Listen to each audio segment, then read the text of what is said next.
కొత్త పింఛన్ అని పెట్టినాం. ఆ కొత్త పింఛన్ ఇస్తలేడు. వీడికి 2 సార్లు పెట్టినాం, 2 సార్లు ఇస్తలేడు. అవి మహిళలు కోటేశ్వరాలు చేస్తాడు. వాడేనాడు చేస్తాడు బిడ్డ. ఇంకా ఉన్నది లేదు గుంజుకొని తింటాడు అంతే. అందరూ దొంగ దొంగ అంటారు. దొంగే మరి. ఎందుకట్లా? దొంగ కాకపోతే దేవరా బస్ ఎక్కితే పైసలు పోతే ఫ్రీగా కూర్చున్నాం. ఇప్పుడు వేసి సర్తారు బలం ఉన్నోళ్ళు. బలం నెలలో కింద పడతాను. ఏం చేస్తాం మరి? నెలకు 6,000 7,000 మిగులుతాడుగా మీకు. ఎందుకు అని మిగులు పాడబడా దెబ్బల వాడి మళ్ళా దవాఖాన పోతే మళ్ళీ 5,000 కానీ బట్టి ఏమిటికి 6,000 మిగులు. మరి పడితే కొడుతుర్రు.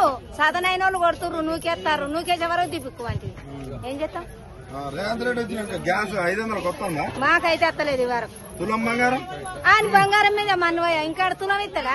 ఇంకా అప్పుడన్నా 1,16,000 ఏమో వచ్చినాయి. అయితే ఇప్పుడు ఇంకో మాట అంటాడు, నేను మహిళల్ని కోటేశ్వరాలు చేస్తా నాకు అంటాడు. ఓట్లు వేస్తారా మీ మహిళలు అట? వానికి వేసే బదులు పురాగం మొత్తం ఊకోవాలి. వానికి ఓటేయద్దు, వానికి గెలిపియాలి. మరి ఆయన ధీమా చెప్తాడు, మహిళలు ఓటేస్తే చాలు మళ్ళా గెలుతా నేను అంటాడు. గెలవనితి ఎవడెత్తడో ఎవతెత్తదో ఎవ్వలేయరానికి. అంతేనా? ఎవ్వలేయరు. గ్యాస్ ఎంత కట్టుకుంటాను? 960.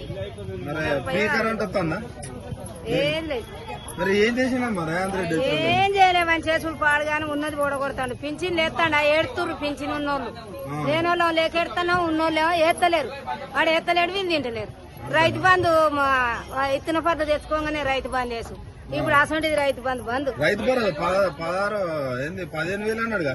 తినాలి కానీ వాడేమెత్తాడు. ఇక తిట్టుడు లాభం లేదు. ఇక అంత ఇంటే బాధ బాధే ఉన్నది కదా. మరి కేసీఆర్ వాడు ఇత్తన పట్లు ఇత్తనాలు తెచ్చుకోగానే వేసు రైతు బంధు. ఎకరాన్ని 5,000 4,000 వేసిండు. మొదగాలు 4 వేసిండు. వెనక సీర 5 వేసిండు. మర్చిపోయి ఈ మధ్య సన్నబియ్యం ఇస్తారు. సన్నబియ్యం కైకిలుగా 2 నెలలు అయ్యబట్టి సగం నూకలు సగం బువ్వ గంజి పడుతుంది. 1 నిమిషానికే గంజి పడుతుంది. ఇంకా దొడ్డు బియ్యం అప్పుడు మంచిగుండే ఓపాడి కాకుండా. మీకు వాళ్ళకేమెరక మొక్కజొన్న కడక తిన్నారు. వాళ్ళకి